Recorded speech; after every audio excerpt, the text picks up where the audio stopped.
के? तुम कब भेजोगे अपने घर वालों को रिश्ता लेकर? कब करोगे मुझसे शादी? ओहो यार, तुम तो क्या हो गया है तुम्हें? क्यों तुम जिद पकड़ कर बैठी हुई हो शादी की? फिलहाल इस टॉपिक को रहने दो, कुछ और बात करो। क्या मतलब है इस टॉपिक को रहने दूं? तुम्हारे लिए क्या रिश्ता फकत एक मजाक है? ठीक कहती थी फौजिया, तुम मेरे साथ सिर्फ और सिर्फ फ्लर्ट कर रहे हो। कौन वो नक्चड़ी फौजिया? वो तो खुद मुझ पर लाइन मारती रहती है, तुम्हारी बुराइयां करती रहती है मुझसे वो। जुनैद, बात मत घुमाओ, मैं तुम्हें भी अच्छी तरह से जानती हूँ, फौजिया को भी। तुम सीधा सीधा बता क्यों नहीं देते कब करोगे मुझसे निकाह? इतना आसान नहीं है यार, अम्मी नहीं मानेंगी। अभी कर्ज भी है मुझके ऊपर, आगे फिर मेरा करियर भी है। हाँ तो तुम बनाते रहो अपना करियर, मैं तुम्हें कब मना कर रही हूँ? जितनी तालीम हासिल करनी है करो, जहाँ नौकरी करनी है करो। अभी सिर्फ निकाह कर लो, हम रुखसती बाद में कर लेंगे, कोई जल्दबाजी नहीं है। यार इतना आसान नहीं है, तुम क्यों नहीं समझ रही हो मनाइल? अच्छा, इसका मतलब तो यही हुआ ना कि तुम मुझसे निकाह करना ही नहीं चाहते। तुम सिर्फ और सिर्फ मुझे बेवकूफ बना रहे हो। हाँ यही बात है ना?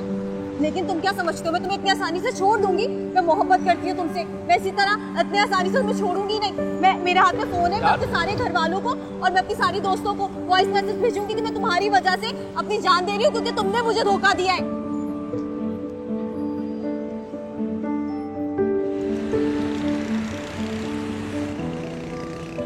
काफी दिनों के बाद चक्कर लगाया नदीम। बस आंटी मसरूफियात ही कुछ ऐसी थी। जुनैद है नहीं, नजर नहीं आ रहा। कहीं बाहर गया हुआ है, बस आने ही वाला होगा। और अम्मी कैसी है बताओ? अम्मी ठीक है।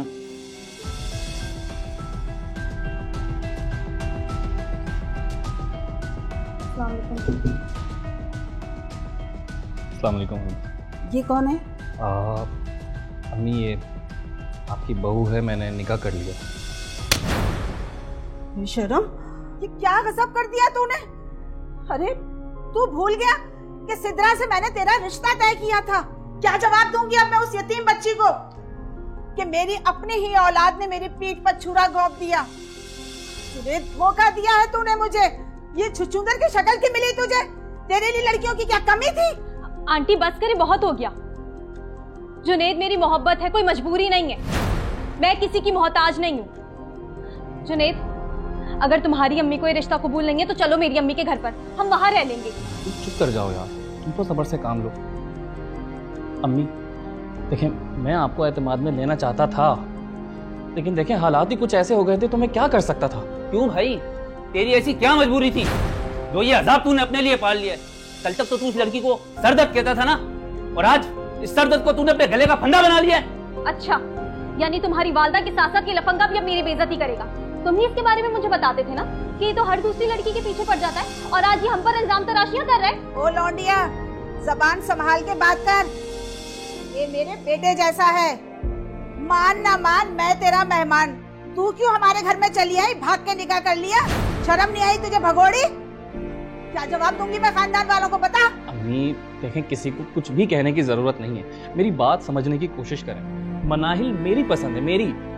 देखिए, हम एक दूसरे को बहुत अरसे से जानते हैं, अभी हमने सिर्फ निकाह किया है। जब कभी रुखसती होगी तो आप अपने सारे अरमान पूरे कर लीजिएगा। देखिए, अभी हम ना आपकी सिर्फ दुआएं लेने के लिए आए हैं। मैं अभी मनाहिल को घर पर छोड़ देता हूँ, चंद रोज बाद हम रिश्ता लेकर चले जाएंगे, ताकि हम सबकी इज्जत रह जाए। अभी मुझे माफ कर दें प्लीज। नदीम कुछ बोलना है यार, अम्मी माफ कर दें प्लीज मुझे। क्या करते हो, मुझसे पूछा था? तो हम मुझसे मदद मांग रहे हैं। नहीं अम्मी देखें, मैं सब कुछ सह सकता हूँ, मगर आपकी नाराजगी नहीं सह सकता। अम्मी प्लीज मुझे माफ कर दें अम्मी।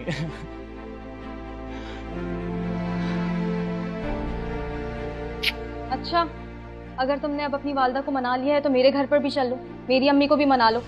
ऐसा ना हो कि मेरी गुमशुदगी की रिपोर्ट दर्ज करवा दें। अम्मी मैं आता हूँ, थोड़ी देर में आता हूँ। आप आराम से बैठें प्लीज, मैं आता हूँ। चलो, खुदा हाफिज।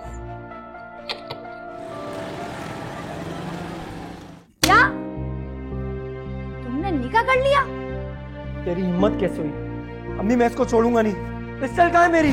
भाई छोड़े इन्हें, भाई आप तो छोड़े, अम्मी समझाए ना इन्हें, इनके सर पे तो फौरन खून सवार हो जाता है। नसीर, एक लफ्ज भी अगर बोला तो मेरा मरा मुंह देखेगा। चुपचाप बैठ जा। हाँ तो जुनैद, तुमने मेरी भोली भाली बेटी को वरगलाकर निकाह तो कर लिया, मगर तुम मजीद बेवकूफ नहीं बना सकते। मैंने वरगलाया? मनाहिल तुम चुप क्यों, बताती क्यों नहीं? आप चुप रहें। अम्मी आपकी जो भी शर्तें हैं इन्हें सब मंजूर है, आप बोलिए। तू चुप कर, मुझे बात करने दे। हाँ, तो मैं 2 साल इंतजार नहीं कर सकती। मेरी जिंदगी का कोई भरोसा नहीं। 3 महीने में रुखसती कर लो। देखें, ये किसी सूरत मुमकिन नहीं है। अभी मुझ पे कर्जे और आगे मेरा career. No, it's not possible. अबे ओ अंग्रेज, ज्यादा अंग्रेजी झाड़ी ना, बुद्धि से जबान पकड़ के ना कमोड में डाल के फ्लैश कर दूंगा इसको। भाई अब आप गुस्सा तो बंद करें। अच्छा ठीक है जुनेद, 5 माह।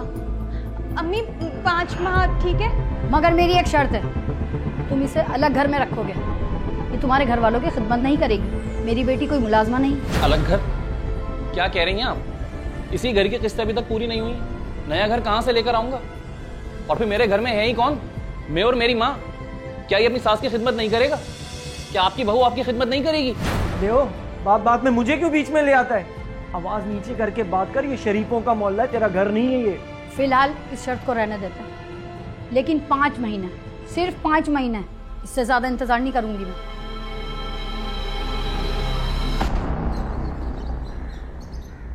देखें, तैयार हो गया ना पूरा? मैं कुछ रह तो नहीं गया? बताइए। रह गया बेटा, बहुत कुछ रह गया। माँ की मर्जी, खानदान की इज्जत, अपनों की शिरकत, सब कुछ पीछे रह गया। पता नहीं बेटा, ये कैसी शादी है? ना बाराती, ना बैंड बाजा, ना ढोलकी, ना रथ जगह, बस चोरों की तरह जा रहे हैं दुल्हन को लेने। अम्मी प्लीज आज के दिन अपना मूड खराब मत करें। मैं जानता हूं कि आपको मुझसे बहुत शिकायत है। मैंने वादा खिलाफी की है। अपना कर्ज पूरा होने से पहले मैंने शादी की जंजीरें अपने पैरों में डाल ली। मगर कभी कभी हमें हालात से लड़ना पड़ता है। उस बेचारी की भी मजबूरी को समझे। वो इतना इंतजार कैसे करती, उसको भी तो समझे। ना तो वो बेचारी है ना मजबूर, वो सिर्फ तुम्हें बेवकूफ बना रही है। नदीम, कहना क्या चाहते हो तुम? यही कि तुम उसके पहले शिकार नहीं हो। इससे पहले भी उसकी शादी हो चुकी है और 8 महीने बाद तलाक हो गई। क्या? शादी, तलाक, तलाक? संभाले, ये मैं क्या सुन रही हूँ बेटे? क्या हो गया तुम्हें? क्या उल फुल बके जा रहे हो? होश हवास में है अपने के नहीं? मेरी फिक्र छोड़ो और होश के नाखून लो, वरना बहुत देर हो जाएगी तुम्हें। नहीं,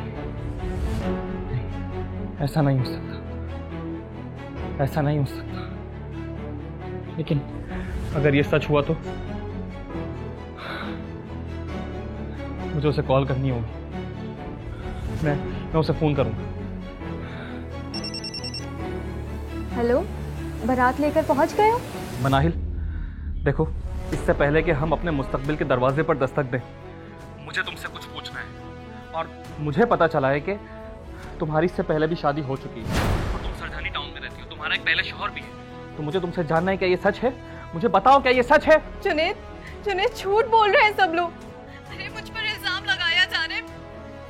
हमारी मोहब्बत से जलते हैं ये लोग।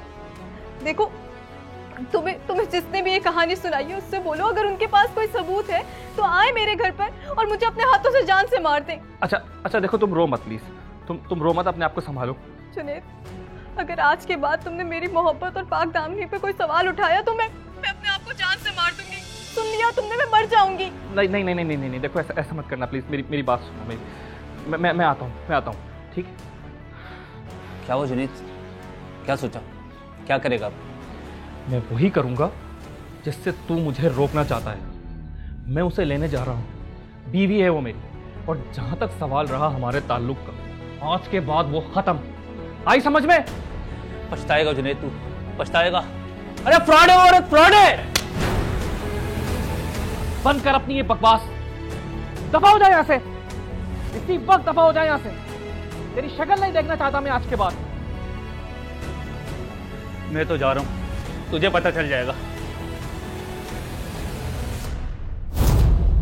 ताज़ीरात पाकिस्तान की दिफा 315 के तहत अगर कोई शख्स इरादतन किसी हथियार या किसी फेल से किसी को जिस्मानी या जहनी नुकसान पहुंचाए, जो इसकी मौत का सबब बने तो उसे कत्ल शुबे अम्द का मुर्तकिब करार दिया जाएगा, जिसकी सजा 14 साल तक हो सकती है।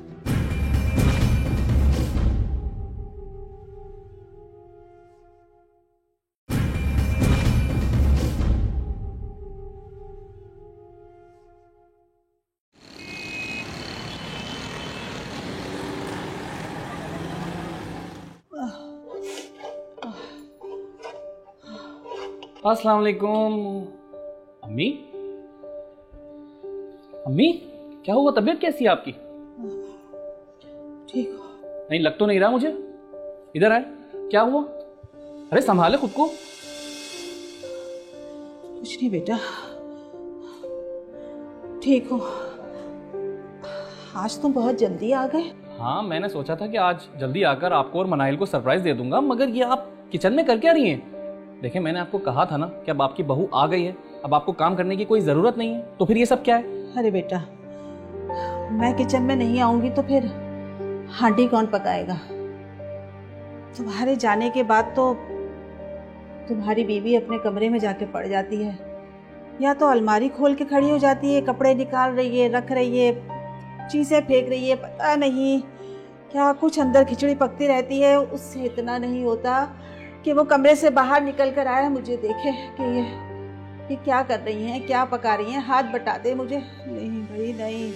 और जब तेरा शाम को वापस आने का वक्त होता है तो वो अपने कमरे से निकल के बाहर आ जाती है, जो कुछ मैंने पकाया होता है तेरे सामने रख देती है। बेटा क्या करूं? तो आपने मुझे ये सब कुछ पहले क्यों नहीं बताया? क्या फायदा तुझे बताने से?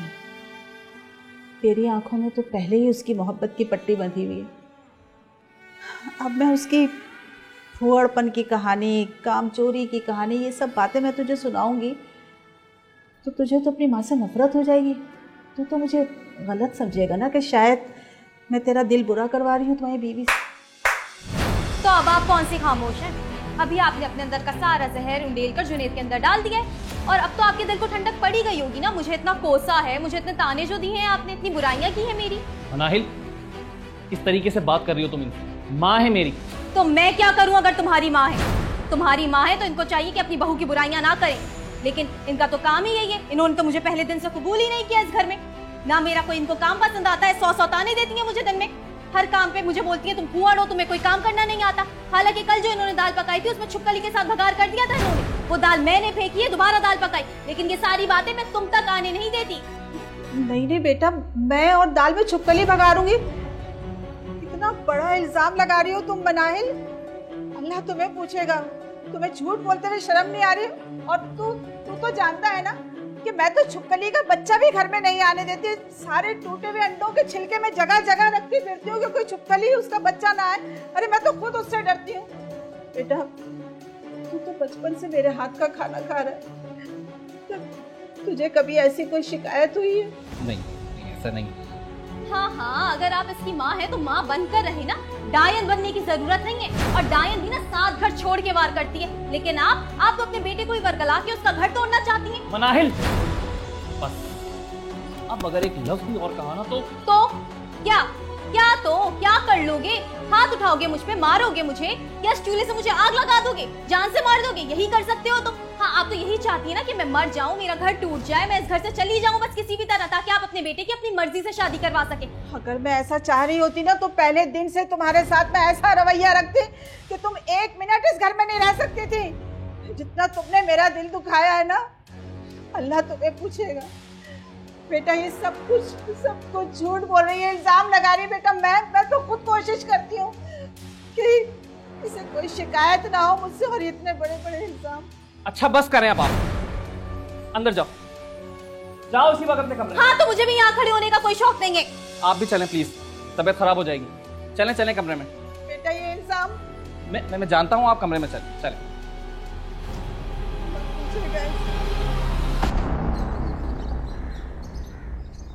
नदीम बेटा, बहुत दिनों के बाद चक्कर लगाया तुमने, और ये बताओ कि अम्मी कैसी हैं? जब जाओ तो मेरा सलाम ज़रूर कहना। और हाँ, हलीम पका रही हूँ मैं, खा कर जाना। नहीं आंटी, मैं थोड़ा डाइट करूँ तो ये हलीम वगैरह। ये क्या बात हुई भाई? डाइट पर हो तो कुछ भी नहीं खाओगे क्या?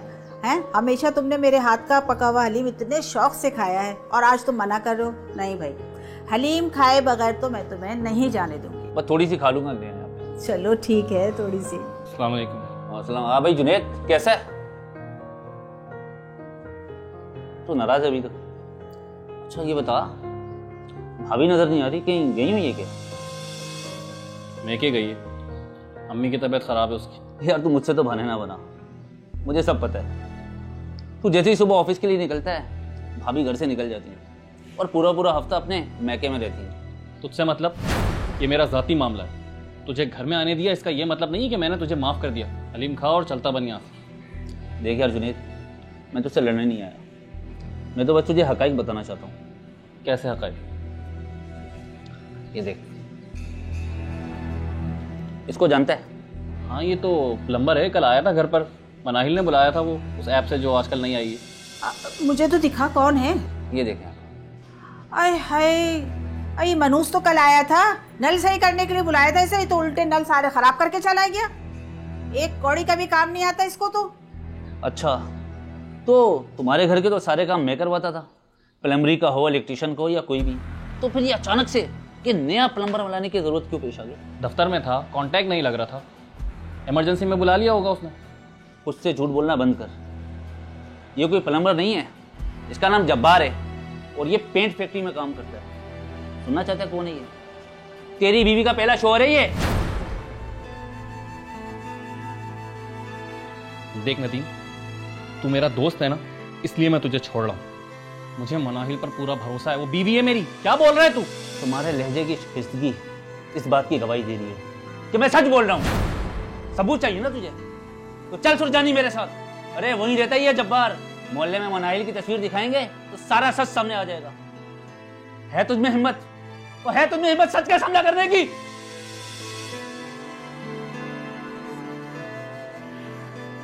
नदीम यार, बहुत थक गया हूं यार, टूट चुका हूं मैं। जिंदगी जहन्नुम बन गई है मेरी यार। मनाहिल को ना अपनी फिक्र है, ना मेरी, ना इस घर की। बस सारा दिन व्हाट्सएप पर लगी रहती है। दफ्तर जाता हूं तो उसका मैसेज आ जाता है कि मैं घर जा रही हूं। अम्मी कितना काम करेंगी यार अब। और अब ये सब कुछ जो तू बता रहा है, इसके बाद मेरी हिम्मत टूट गई है यार। सौरा क्या? नहीं बेटा, बेटा हिम्मत से काम लो। अब जब मुसीबत सर पड़ी गई है तो फिर दिलेरी से मुकाबला करो। मैं तो कहती हूँ बेटा, मनाहिल को या तो राह रास्त पर ले आओ या फिर उसे छोड़ दो, अलग हो जाओ। ठीक कह रही अम्मी, इसके अलावा कोई हल भी नहीं है।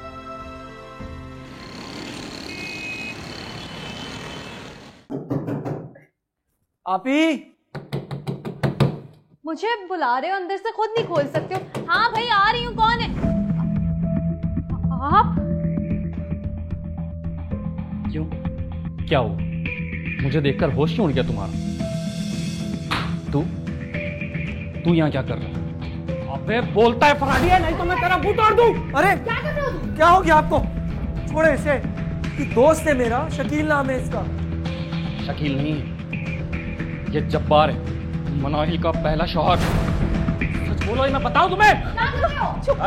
छोड़ो, मारोगे क्या उसे? मेरे बीच में कोई नहीं आएगा, ये मेरी बीवी है और मैं बता रहा हूँ, कोई हमारे बीच में आया तो मैं मुंह तोड़ दूंगा। अरे लड़ना बंद करो, क्या तो तमाशा लगा कर रखा है। हाँ ठीक है, मैंने झूठ बोला था, मानती हूँ मैं, लेकिन अगर सच बता देती तो क्या कर लेते आप मुझसे शादी? तो काटने चले जाते ना आप। हाँ, हमारी तलहक को तो 2 साल हो चुके हैं। जान, आप खामा शोर मचा रहे हो। आवाज बंद कर, यहाँ से दफा हो जा, मैं तुझे जान से मार दूंगा। अरे छोड़ उसे। खबरदार मेरी बहन को हाथ भी लगाए तो। तुम्हारी बीवी से पहले मेरी बहन है ये, और इसको कुछ हाथ लगाए ना, बर्दाश्त नहीं करूंगा मैं। और इस चीज का गुस्सा दिखा रहे हो। ये बिला वजह नहीं आए यहाँ पे। मनाहिल और इसने प्रॉपर्टी खरीदी थी, उसको बेचने के लिए मनाहिल के दस्तखत जरूरी थे, इसलिए आए ये यहाँ पे। ये कागज का नहीं, ये किरदार का खोट है। बद किरदार है तू, बद किरदार। तुझ जैसी औरत के साथ में एक लम्हा और नहीं रह सकता। मैं तुझे अभी इसी वक्त तलाक देता हूँ। ये क्या कह रहे हो तुम? अम्मी अम्मी अम्मी जो नहीं करोगे ना, अम्मी देखे वो चले गए। ताज़ीरात पाकिस्तान की दफा 392 के तहत अगर कोई शख्स चोरी, डकैती या रहजनी का मुर्तकिब करार पाता है तो उसे कम से कम 3 साल और ज्यादा से ज्यादा 10 साल कैद और जुर्माने की सजा सुनाई जाएगी।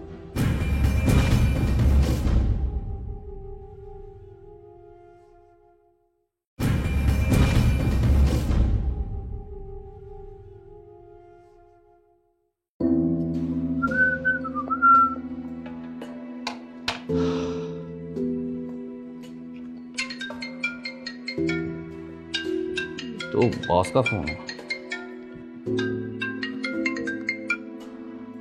हेलो। हाँ बॉस, सॉरी मेरी तबीयत ख़राब थी, बस बीमार था मैं, but now I am feeling better. मैं इंशाल्लाह कल जल्दी आ जाऊंगा ऑफिस।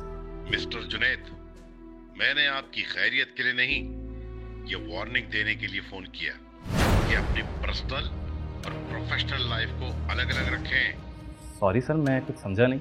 मैं समझा। आपकी वाइफ आई थी ऑफिस, बहुत हंगामा किया, स्टाफ से बदतमीजी की, कह रही थी कि आप ना तो उनसे मिलते हैं ना ही फोन उठाते। मिस्टर जुनैद, अगर आपकी जाती जिंदगी में कोई प्रॉब्लम है तो उसे अपने तक रखें। सर वो औरत पागल है, मैं उसे तलाक दे चुका हूँ, अब वो मेरी बीवी नहीं है। लिसन टू मी जुनैद, वो कौन है, तुम्हारा उससे क्या ताल्लुक है, ये हमारा सरदर्द नहीं। अगर आइंदा ऐसा कोई वाक्या हुआ तो मैं तुम्हें फाइन कर दूंगा, समझे? जी जी जी, sorry sir, sorry. Okay sir. ये सब तो होना ही था। उस औरत से और तवक्को भी क्या की जा सकती है? वो तो पूरे शहर में ढंढोरा पीट रही है कि तुम्हारी बीवी है। ये देख फेसबुक पे उसने तेरी और अपनी सेल्फी अपलोड की है। अरे 200 लाइक्स आए हुए हैं। दुनिया तो उसको तेरी बीवी समझ रही है। मगर मैं तो उसे एक तलाक दे चुका हूँ ना। एक तलाक? अरे एक तलाक दिए तूने उसको, और उसका भी तेरे पास कोई सबूत नहीं है। जब तक तू उसको एलानिया तलाक नहीं देगा ना तो तेरी जान नहीं छूटने वाली। ठीक है, तो फिर मैं आज ही वकील से बात करता हूँ, कागजात तैयार करवा के उसे तलाक का नोटिस अरसाल करवा देता हूँ। लेकिन बेटा, तलाक देने से पहले तो तुम्हें उससे एक बार मिलना पड़ेगा। मिलना पड़ेगा? मगर क्यों? इसलिए कि मैंने जो उसको जेवर चढ़ाया है अपने ननियाल का, ददियाल का, अरे सब कुछ तो मैंने उसको दे दिया। कम से कम 6 सेट दिए हैं मैंने उसे। और तो भाई दादी का 7 लड़ा हार भी है। अरे वो तो हमारी खानदानी निशानी है। मुझे क्या पता था कि वो मिनाहिल ऐसी निकलेगी। और अगर तुमने उसे तलाक दे दी तो फिर जेवर निकलवाना भी मुश्किल हो जाएगा। हाँ, मुझे याद आया कि जिस बैग में जेवर था उसमें मेरे कुछ बहुत इंपॉर्टेंट डॉक्यूमेंट्स भी थे। अगर वो मुझे नहीं मिले तो बहुत ज़्यादा परेशानी हो जाएगी। मुझे जाना पड़ेगा वो लेने के लिए। तू रुक, मैं भी तेरे साथ चलता हूँ। नहीं, तुम अपने आप को संभालो, मैं ले आऊँगा अकेला। डोंट वरी, बैठो। आपकी नजर में उन कागज के टुकड़ों की हैसियत है, लेकिन मेरी कोई परवाह नहीं। सिर्फ वो कागज के टुकड़े नहीं, बल्कि सारा का सारा जेवर भी वापस चाहिए। तुम उसे यहाँ लाई ही क्यों थी? तुम्हारी नीयत में ही खोट था। आपको जो चाहे कहना है कह ले, लेकिन सच यही है कि मैं अब भी आपसे उतनी ही मोहब्बत करती हूँ। हम फिर से एक हो सकते हैं जुनैद। मेरे दफ्तर में जो तुमने घटिया हरकत की, क्या उसे मोहब्बत कहते हैं? ऐसी मोहब्बत को तो बीच चौराहे पर कत्ल कर देना चाहिए। मुझे कुछ भी नहीं सुनना, बस अब हमारी राहें जुदा हो चुकी हैं। नहीं, आप ऐसा मत कहें। देखिए, अभी तो सिर्फ एक तलाक हुई है, वो भी मुंह जुबानी, उसकी कोई हैसियत नहीं है। हम फिर से एक हो सकते हैं। जानता हूँ। इसी वजह से अब मैंने ये फैसला किया है कि अदालत से तुम्हें तहरीरी नोटिस भिजवाऊंगा। ना रहेगा बांस, ना बजेगी बांसुरी। इस फसाद की जड़ को तो यहीं खत्म हो जाना चाहिए इसी वक्त। बस करें, और कितने ताने देंगे? मेरा सर दर्द से फटा जा रहा है। मेरा दिल चाह रहा है मैं खुदकुशी कर लूं। जहर ही खा लो एक बार, हम सबकी जान छूट जाएगी। हमारी जान छूट जाएगी तुमसे।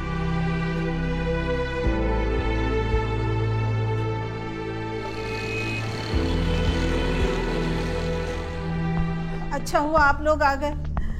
मुझ पर और मेरे बेटे पर बहुत जुल्म किया है उस औरत। हम जुनैद की तलाश में यहाँ पे आए हैं। कहाँ छुपा है जुनैद? बुलाएं उसे। अरे क्यों छुपाऊंगी मैं उसे? मेरा बच्चा तो अस्पताल में जिंदगी और मौत की जंग लड़ रहा है।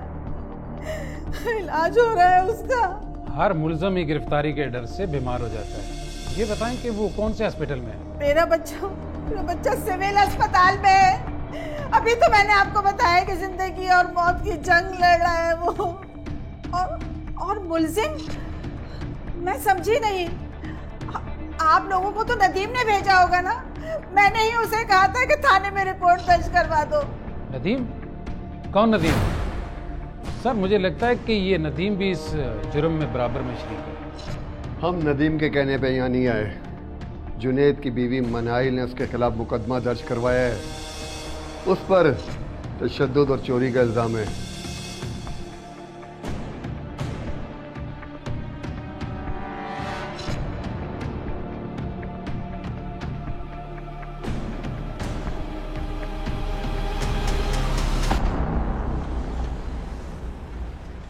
वो जैसे ही बर्न्स वार्ड से डिस्चार्ज हुआ तो पुलिस ने उसे अरेस्ट कर लिया, वो भी मैडम एक झूठे मुकदमे में। पुलिस तो मैडम जालिम को मजलूम और मजलूम को जालिम बना देती है। तो आपके कहने का मतलब है कि जुनेद की बीवी मनाहिल ने जो तशद्दुद और चोरी के इल्जामात लगाए हैं वो तमाम बेबुनियाद हैं? सरासर बेबुनियाद है मैडम। उस दिन तो मनाहिल पे किसी किस्म का तशद्दुद हुआ ही नहीं था, उल्टा मेरा दोस्त उसकी तेजाब गर्दी का शिकार हुआ और उसी हमले ने उसे बर्न्स वार्ड पहुंचा दिया। दरअसल उस दिन ये क्या कर रही हो तुम?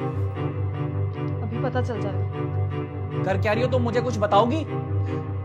अभी मिल जाएगा जवाब तुम्हें। क्या जवाब मिल जाएगा? क्या और फॉल बके जा रही हो तुम? मुझे तुमसे कोई बहस नहीं करनी, ना कोई बात करनी है। मुझे अपना काम करने दो। तुम कर क्या रही हो पहले मुझे ये बताओगी? नहीं, मैं कुछ नहीं बता रही हूँ तुम्हें। हटो। हो क्या रहा है? मुझे कुछ पता चलेगा यहाँ से? अब बता तो तुम अपना फैसला नहीं तब्दील करोगे? कतई नहीं, चाहे मेरी जान क्यों ना चली जाए। नफरत करता हूं मैं तुमसे, नफरत तो तुम अब अपने आप से करोगे।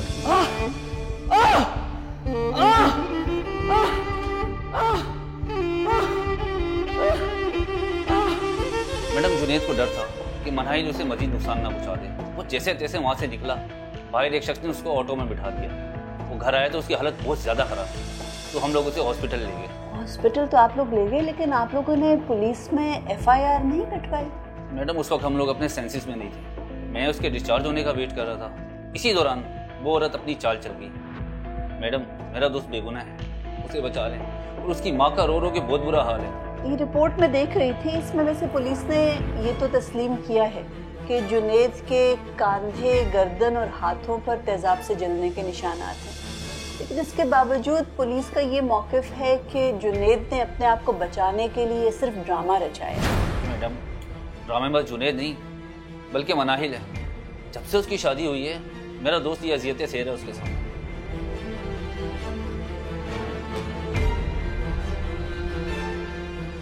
ठीक है, लेकिन सबसे पहले तो हमें जुनेद की ज़मानत का बंदोबस्त करना पड़ेगा। वैसे मेडिकल ग्राउंड्स पे आई एम श्योर उसे ज़मानत मिल जाएगी। और वैसे भी मुझे लगता है कि मनाहिल का दावा थोड़ा कमज़ोर है, क्योंकि उसने जो FIR दर्ज करवाई है वो वक़ुआ गुजरने के 8 घंटे के बाद रिपोर्ट दर्ज की गई है, तो उससे थोड़ा सा शक तो पैदा होता है। बहरहाल हम ज़मानत के पेपर्स तैयार करने की कोशिश करते हैं, फिर आगे देखते हैं क्या कार्रवाई की जा सकती है। मैडम बहुत मेहरबानी होगी आपकी, उसकी बहुत बुरी हालत है। I can understand. वकील साहब, जुनेद नहायत ही मक्कार और चालाक इंसान है। वो आपसे भी झूठ बोल रहा है। इंस्पेक्टर साहब, मैं आपके मौक़िफ़ से इत्तेफाक नहीं रखता।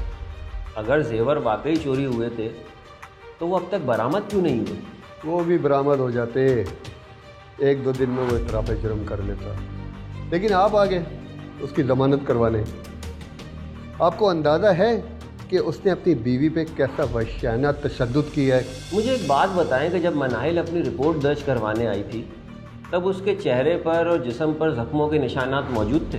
बिल्कुल, उसके चेहरे और हाथों में खराशों के निशानात थे, बल्कि सर पे भी जख्म था और खून बह रहा था। और जब हम उसके घर गए तो सारा सामान तितर बितर पड़ा हुआ था। अच्छा इंस्पेक्टर साहब, पुलिस रिपोर्ट के मुताबिक मेरे क्लाइंट ने सुबह 11 बजे मनाहिल पर तशद्दुद किया और फिर वो वहाँ से फ़रार हो गया, ऐसा ही है? फुल लोकेशन तो इस बात की तस्दीक करती है। लेकिन अब देखें, दिलचस्प बात यह है कि जब मनाहिल शाम 7 बजे रिपोर्ट दर्ज करवाने आई, यानी ठीक 8 घंटे बाद, तब भी उसके जख्मों से खून बह रहा था। ये बात मैंने भी मनाहिल से पूछी थी। उसका कहना था कि कोर्ट कचहरी के चक्रों में वो पड़ना नहीं चाहती क्योंकि औरत दात है। लेकिन जब शाम तक खून नहीं रुका तो उसके घर वालों ने प्रेशर दिया कि जाओ थाने में जाके रिपोर्ट कराओ। और हाँ, आपकी बात में वजन है, लेकिन ये दलील आपके क्लाइंट को बेगुनाह साबित नहीं करती। यानी मनाहिल तेजाब गर्दी के इल्ज़ाम से भी खुद को बरी जमा कर रही है। मनाहिल का कहना है कि जब जुनेद उस पर तशद्दुद कर रहा था तो किचन में एक बोतल पड़ी हुई थी तेजाब की। जुनेद का अपना हाथ इस बोतल पर लगा और वो ज़ख्मी हो गया। ये तो वो ज़ख्मी हो गया, वरना उस दिन तो जुनेद मनाहिल को कत्ल कर देता। खैर, अच्छा इंस्पेक्टर साहब, ये बेल के पेपर्स ले आया हूँ, मेरे क्लाइंट को बुला दें।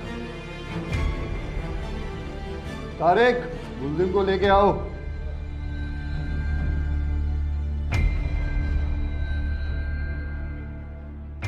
जुनेद साहब, आप ठीक हैं? ठीक कहा। मेरी इज्जत, मेरा वकार, सब कुछ मुझसे छिन गया। बेवकूफ़ हो गया मैं। हिम्मत से काम लें, हौसला रखें। इंशाल्लाह जल्दी असल मुजरिम सलाखों के पीछे होगा। ताज़ीरात पाकिस्तान की दिफा 411 के तहत अगर कोई शख्स कोई जायदाद नाजायज तरीके से हासिल करता है तो उसे 3 साल तक कैद या जुर्माना या दोनों सजाएं भी हो सकती हैं।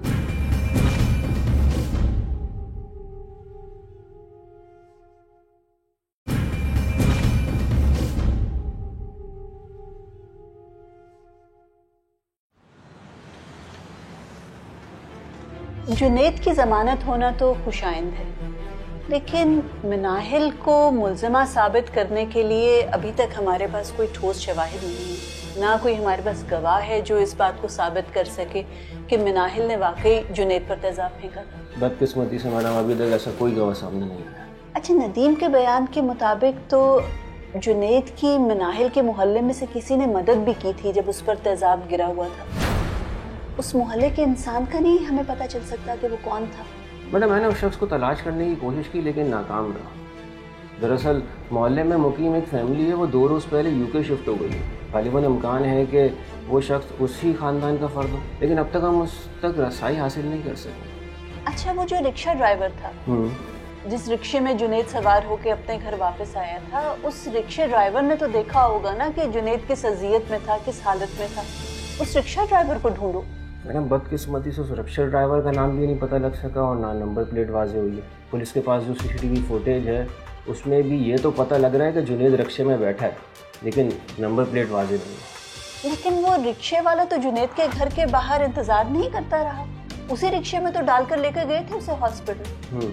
तो उस हॉस्पिटल में चेक करो, हॉस्पिटल के गेट पे CCTV कैमरास लगे हो सकते हैं। हो सकता है उस हॉस्पिटल की फुटेज से वो रिक्शा ड्राइवर ट्रेस हो जाए। बिल्कुल मैडम, आपकी बात में वजन तो है और ये इम्कान मौजूद भी है, लेकिन मुझे एक दूसरी बात परेशान कर रही है। जुनेद पर तेज़ाब से हमला किया गया और वो तेज़ाब कोई आम तेज़ाब नहीं था, ख़तरनाक तेज़ाब। अब बात यह है कि घरेलू खातून के लिए उस तेज़ाब तक रसाई हासिल करना इतना आसान नहीं है। आखिर उसके पास ये तेज़ाब आया कहाँ से? तुम ठीक कह रहे हो। वैसे इस केस से जितने जुड़े लोग हैं ना, उसमें एक इंसान ऐसा है जो मनाहिल को तेज़ाब फराहम कर सकता था। तुम्हें याद है जब नदीम हमें इस सारे वाक़े के बारे में बता रहा था तो उसने हमें बताया था कि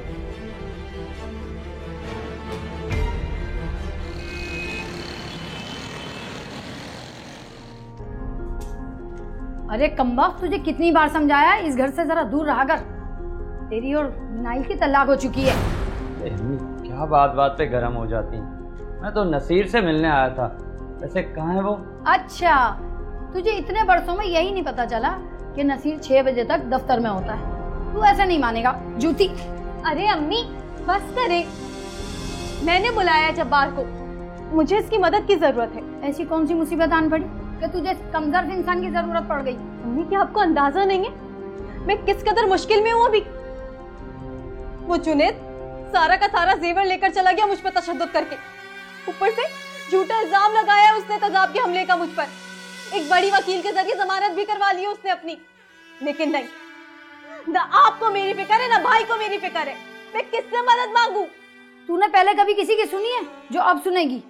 जो दिल में आए कर, जहन्नुम में जा, मैं तो तंग आ चुकी हूँ तुझसे।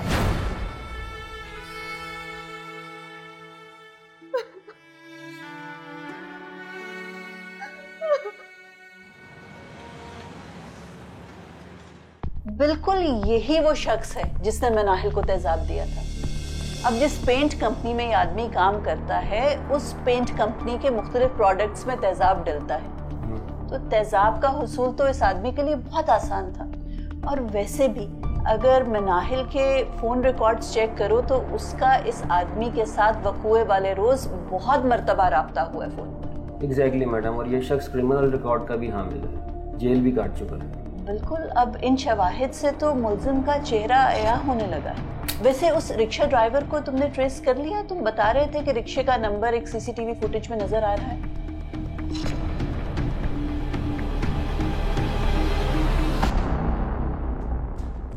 जी साहब, मैंने ही ला के दिया था तेजाब, मगर मैं सोच भी नहीं सकता था कि ये इस हद तक पहुंच जाएगी। इसलिए जब मुझे फ़ोन पे बताया तो मेरे पैरों तले ज़मीन निकल गई और मैं दौड़ा दौड़ा वहाँ पहुँचा और जाके निशानात मिटा दिए और फिर तुम दोनों ने मंसूबा बनाया, एक ऐसा मंसूबा जिससे सांप भी मर जाए और लाठी भी ना टूटे। हाँ, मैंने यही सोचा था कि खुद सलाखों के पीछे जाने से बेहतर है कि जुनैद को हवालात में धकेल दूं और मेरा इस तरह इंतकाम भी पूरा हो जाएगा। और फिर मंसूबे पे अमल करते हुए तुम दोनों ने घर का सामान बिखेरा, जेवरात गायब किए और मनाहिल ने खुद को जख्मी किया और थाने पहुंच गई। लेकिन अफसोस, उस रक्शे ड्राइवर ने तुम दोनों का बांडा फोड़ दिया। ये जुनूनी औरत है, इसने न जाने कितनी जिंदगियों को बर्बाद करके रख दिया है। बोलो ना, बोलती क्यों नहीं? चुप क्यों हो?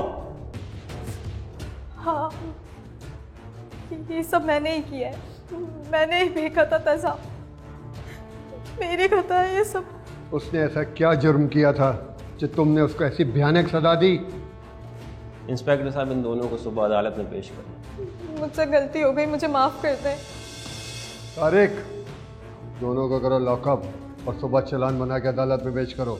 ले जाओ। साहब, इसका कसूर है, मेरे कुछ नहीं है, मुझे माफ कर जाने दे। वकला के दलाइल और पेश करदा शवाहिद का जायजा लेने के बाद ये अदालत इस नतीजे पर पहुंची है कि मनाहिल की जानिब से जुनैद पर आयद करदा इल्जामात सरासर बेबुनियाद हैं।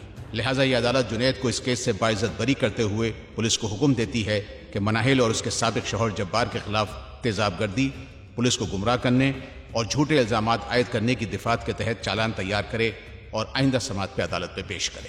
अदालत बर्खास्त की जाती है। अगर आप भी कोर्ट नंबर 5 में कोई केस पेश करना चाहते हैं तो हमें ईमेल करें court5@sama.tv।